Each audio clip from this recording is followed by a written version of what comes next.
Olá a todos, eu sou o maestro Dante Mantovani, esta é a continuação do podcast da cidadania. E nós vamos prosseguir com a seguinte citação, a discussão dos temas iniciados no primeiro episódio. Apesar da infinidade de templos religiosos católicos e protestantes, dentre outros, de escolas, do maternal à universidade, de seus partidos políticos, dos milhares de sindicatos e associações profissionais, das incontáveis ONGs e dos milhões de políticos espalhados por todo o território nacional, fato é que, ao menos assim se parecesse, o Brasil jamais conseguiu sequer formar um único cidadão brasileiro que seja consciente da sua cidadania brasileira e também seja por ela responsável. Muito bem, nós vamos discutir este tema, eu, Dante Mantovani, e o advogado e economista, o Dr. Leônidas Corrêa das Neves, porque é um assunto que, apesar de já ter sido muito batido pela mídia por muitos anos, as pessoas ainda não aprofundaram o conceito de cidadania e ainda não se apropriaram de todas as consequências, de todos os seus efetivos direitos como cidadãos. Isso acontece porque as nossas instituições de Estado, inclusive a própria mídia, foram tomadas pelo movimento do marxismo cultural. E nós já começamos a falar disso no episódio anterior e agora nós vamos aprofundar. Então, quando na década de 90 houve aquelas grandes passeatas, aqueles grandes movimentos de solidariedade, em favor dos hemofílicos, em favor das crianças com AIDS, todas aquelas campanhas do Betinho, o que estava por trás daquilo? Estava por trás do aparelhamento da caridade pela estratégia revolucionária marxista. E eles queriam angariar primeiramente dinheiro, porque essa gente só pensa em dinheiro. Primeira coisa, porque são materialistas. Não vem nada além do dinheiro. Então, coisa de que socialista é contra o dinheiro, é contra o capital financeiro, é mentira. Eles são os mais materialistas, os mais dinheiristas que existem no mundo. Então, esse pessoal aparelhou o conceito de cidadania, o conceito de caridade, o conceito de generosidade, esvaziando esses conceitos numa verdadeira guerra semântica. Eu, inclusive, já dei um curso com esse nome, Guerra Semântica, uma tonalidade nos estudos linguísticos, mostrando como o movimento da esquerda realmente esvaziou o significado das palavras. E assim como esvaziou o significado das palavras, esvaziou também a finalidade de muitas instituições brasileiras. O Dr. Leônidas tem uma vasta prática jurídica no universo da advocacia e testemunhou, em primeira pessoa, esse esvaziamento do judiciário. E hoje nós sabemos muito bem que o grande problema do Brasil é justamente esse ativismo político de esquerda do judiciário. Não é isso, doutor? Exatamente. O conceito de cidadania que é desenvolvido no Brasil é um conceito de coitadismo e de vitimismo. O brasileiro é um coitadinho. Eu não me sinto coitadinho e não sou vítima de nada, eu sou vítima das minhas próprias ações. Mas para que eu possa atuar, eu preciso de instrumentos, eu preciso acreditar naquilo que eu sou e naquilo que eu posso fazer. E o brasileiro foi sempre estimulado a não acreditar nele mesmo e muito menos naquilo que ele mesmo pode fazer por ele mesmo. Ora, é isso que leva a nossa dependência em relação aos povos estrangeiros. A gente acha que lá fora tem gente melhor do que nós e que o Brasil estaria melhor se fosse entregue para outras nações, para nações muito inferiores que o Brasil mesmo, para que ele fosse administrado por povos outros, por pensamentos outros, por língua outra, por costumes outros, tudo outro, e menos nós. Não, eu entendo que a cidadania brasileira tem que começar pela identificação do brasileiro com ele mesmo, com a capacidade do brasileiro, com a rigidez do corpo, com a saudade, com a saúde do brasileiro, que é muito boa. Prega-se uma dependência excessiva de médico, não sei o que, uma dependência exagerada de todo tipo de coisa.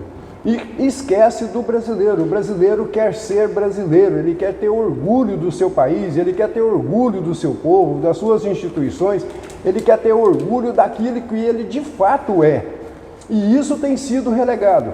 E tem sido relegado para nós, criando esse excesso de dependência estrangeira. Vou dar um exemplo.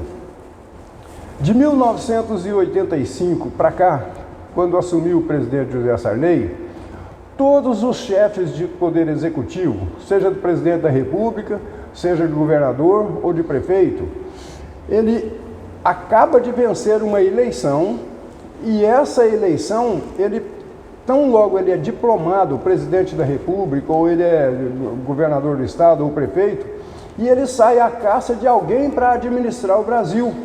Como se ele só ganhasse a eleição, mas ele não vai administrar. Quem vai administrar o Brasil vai ser a China, vai ser, sei lá, vai ser qualquer outra pessoa, menos os brasileiros. Não, o brasileiro tem que ser administrado por brasileiro, para os interesses do brasileiro e para o cidadão brasileiro.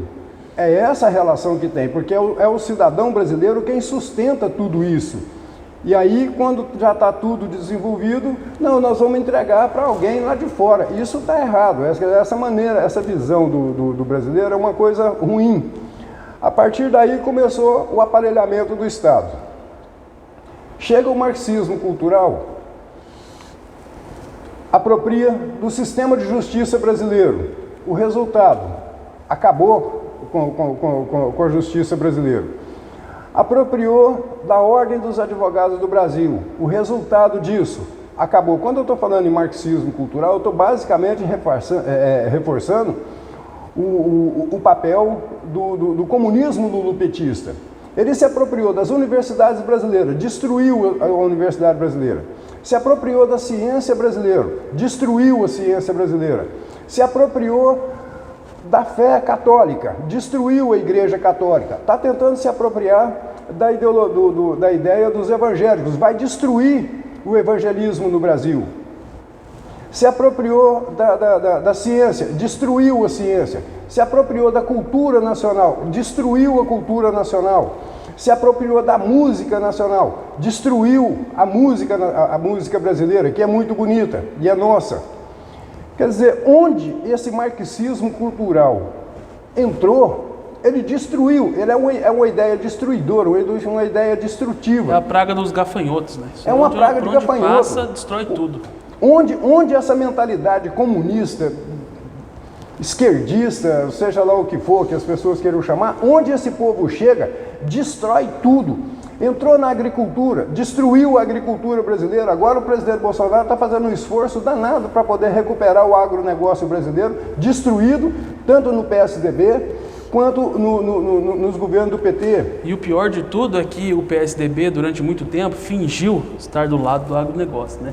Aqui no estado de São Paulo mesmo, na época que tinha o Geraldo Alckmin como governador, ele fazia campanha aqui pelo interior, né? E todos os ruralistas, né? Os donos de usina, todo mundo apoiando o PSDB, apoiando o Geraldo Alckmin. Aí eles pegam o poder e o que eles fazem? Ferro, destrói com o agronegócio. Né? Destrói com os fazendeiros, destrói com os sitiantes. É isso que eles fazem. PSDB e o PT, que são, na verdade, dois lados da mesma moeda. Né? O Geraldo Alckmin, a estratégia das tesouras. O Geraldo Alckmin já fez um convênio, já franqueou invasão de terra no estado de São Paulo para o MST. Então, para o MST e também para o MTST. E tá aí agora, vai ser vice de quem? Do Lula, pô. Do Lula. Então, e a gente fala, eu lembro, Leônidas, quando a gente falava, eu tinha um programa de rádio há quase 10 anos atrás, a gente falava, né, que o PSDB é a cara metade do PT, irmãos gêmeos, irmãos siameses. A gente falava isso aí e o pessoal chamava a gente de maluco. Aí agora tá aí, ó, tá evidente. E quem rompeu com essa mentira toda foi justamente o presidente Bolsonaro, que ele conseguiu demarcar um discurso, conseguiu separar, pelo menos isso ele conseguiu fazer. O que é direita de esquerda. E hoje ninguém mais tem dúvida. Fernando Henrique Cardoso é um Lula com diploma. Só isso, é a mesma coisa, porque o que não muda nada no modo de agir. É o mesmo projeto, é a mesma agenda. É o mesmo discurso, só que um usa a palavra, dá chute na canela, o outro dá tapa na orelha. É mais ou menos a situação assim. Então, quer dizer, se nós não modificarmos esse modo de pensar e voltarmos o Brasil para os interesses do brasileiro, nós queremos vender lá fora, nós queremos comprar também lá fora, mas nós queremos credibilidade, nós queremos ser tratado com respeito, com altivez. É isso que é a cidadania brasileira. É o homem brasileiro ser visto como um sujeito extremamente capaz, trabalhador e competente naquilo que faz. Isso precisa ser levado adiante. Cidadania brasileira é isso. É o camarada que sai 5 horas da manhã e volta meia-noite para casa trabalhando. E aí ele é tratado como vítima, como um coitadinho. Não é coitadinho coisíssima nenhuma. O homem brasileiro não quer ser coitadinho, nem quer ser vítima de nada, não.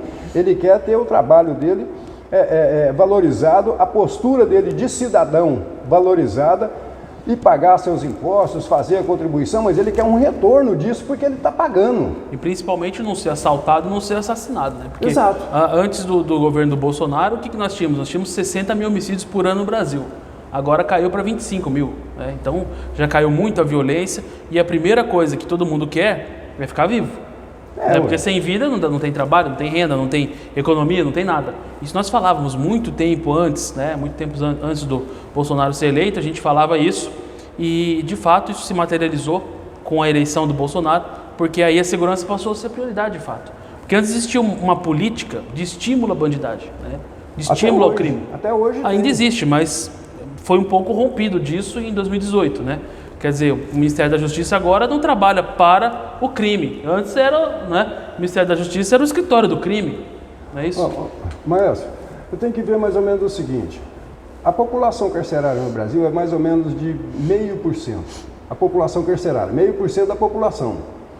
A pergunta que a gente faz é o seguinte: como é que 0,5% da população que está encarcerada em presídio de segurança máxima consegue tornar refém 210 milhões de brasileiros que estão fora dos presídios? E é o que eles fazem. Isso só consegue fazer isso se você tiver o amparo institucional, ou seja, você tem que ter amparo no judiciário, tem no legislativo e no executivo. Você só consegue transformar 0,5% da população, consegue tornar 210 milhões de brasileiros refém da criminalidade se você tiver amparo institucional. Supremo Tribunal Federal, Presidência da República, Câmara dos Deputados, Congresso Nacional. Se você não tiver amparo em nenhum desses, ou pelo menos em um, se você não tiver amparo em um desses poderes, o crime não se estabelece. Agora, a pergunta que nós temos, a premissa que a gente tem que partir é mais ou menos o seguinte: você nascer, crescer, casar, ter filhos, trabalhar, educar suas crianças, ser responsável por você mesmo, sendo acuado a todo momento pelo crime, organizado ou não, pelo crime institucional e o crime comum, como é que se faz para poder viver num país desse jeito? Eu te digo como, só tem um jeito. Sabe qual é o jeito? Por que 0,5% da população consegue aterrorizar o restante? Simples, além desse amparo que você disse, essa população de 0,5% tem o quê? Arma de fogo. Né? Quer dizer, se nós tivermos um amplo processo de armamento da população brasileira, o domínio do crime acaba. Acaba, ou se acaba, entendeu? Se a população não tiver tanta restrição para poder comprar arma, né, acaba o crime organizado. Porque o crime organizado usa o quê para aterrorizar as pessoas? Armas. Se o cidadão de bem for armado, puder proteger sua família, proteger sua vida, proteger suas propriedades, o crime organizado não floresce. Por que não tem crime organizado no Texas? Né? Aliás, crime organizado tem, mas não tem, por exemplo, assalto, não tem assassinato, não tem estupro, né? Porque o povo lá anda armado. Exato. Né? Tem milhões de armas no estado. Então quem é que vai se meter a besta lá de querer assaltar no Texas? O povo vai assaltar lá na Flórida, onde não pode ter arma. Onde é democrata. Ou lá em Nova York, onde não pode ter arma. Entendeu? Então, tem certas coisas assim, e o pessoal da esquerda, eles são contra a arma, óbvio. Eles são a favor do crime. Né? Então, assim, a gente precisa garantir no nosso país o acesso amplo e restrito às armas de fogo. Por quê? Porque é base, né? É uma condição sine qua non para a integridade física em um contexto de crime organizado altamente poderoso e altamente ameaçador. A única forma que o cidadão de bem possui de se manter, de ter sua garantia de se manter vivo neste país é tendo armamento de fogo e pesado ainda. Né? Mas em 2014 eu lancei um livro chamado Criminocracia, o Poder do Crime no Brasil. Criminocracia é um neologismo. Eu criei esse neologismo para poder diferenciar de cleptocracia. Cleptocracia é o governo dos corruptos, mas no Brasil nós não estamos falando só de corrupção. Nós estamos falando de pedofilia, nós estamos falando de extorsão mediante sequestro, nós estamos falando de extorsão de empresas, de empresários, nós estamos falando de homicídio, de tráfico ilícito de entorpecente, de assassinatos. Nós estamos falando desse tipo de coisa. Para você ter mais assim, uma ideia do que significa isso. Eu fiz isso. Eu fui no Conselho, no Ministério da Justiça e fiz o levantamento do sistema carcerário brasileiro. Sabe o que eu encontrei? Nos presídios, você encontra presidiário de terceira, quarta, quinta geração de criminoso. O pai, o avô, o bisavô. O pai, o avô, o bisavô. Foram criminosos. Vem nessas carreiras. Que coisa interessante. De quinta. Eu não sabia disso. E eu fiz um outro levantamento no regime fiscal do CNPJ das empresas brasileiras. Você encontra pouquíssimas empresas brasileiras de segunda geração.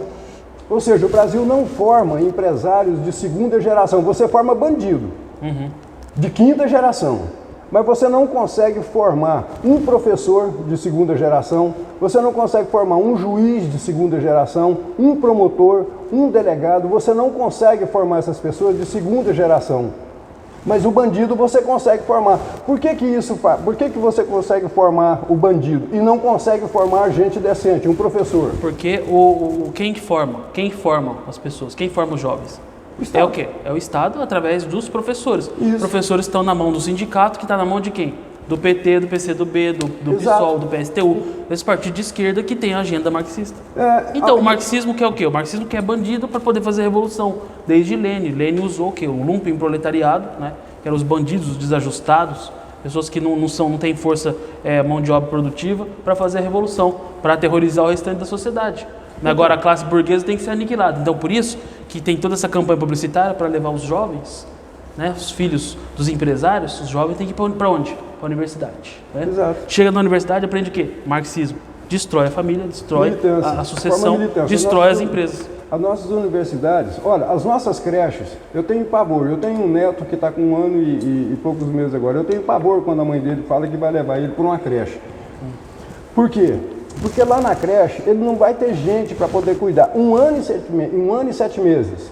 Lá na creche, o que vai acontecer com ele é que vão erotizar o meu neto de 1 ano e 7 meses, quando deveria cuidar, fazer uma série de outras coisas. E assim acontece com várias outras pessoas também.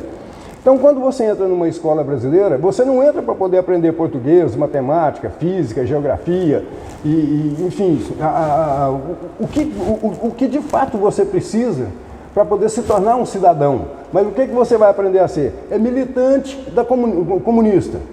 Sai de lá. A educação brasileira é caríssima pela eficiência que está. Ela não forma ninguém, ela está formando militante. Só militância. Só militante político. É isso, aí você chega no estado que você tem. Nós vamos trazer uma empresa lá de fora. Tá, nós vamos trazer a empresa lá de fora aqui para o Brasil. Aí precisa trazer a mão de obra também estrangeira para cá. Por quê? Porque o brasileiro não pode se habilitar no emprego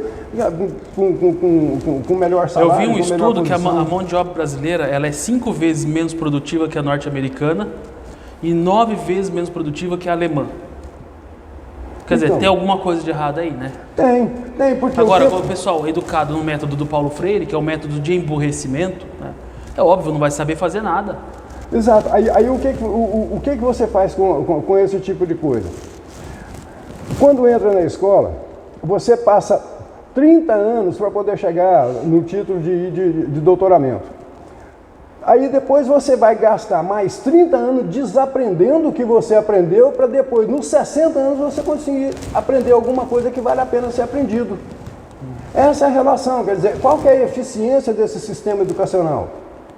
Não é nem zero, é abaixo de zero. É abaixo de zero. Porque o Brasil já pegou o último lugar recentemente em testes internacionais de educação. Você vai passar 60 anos da sua vida estudando para quê?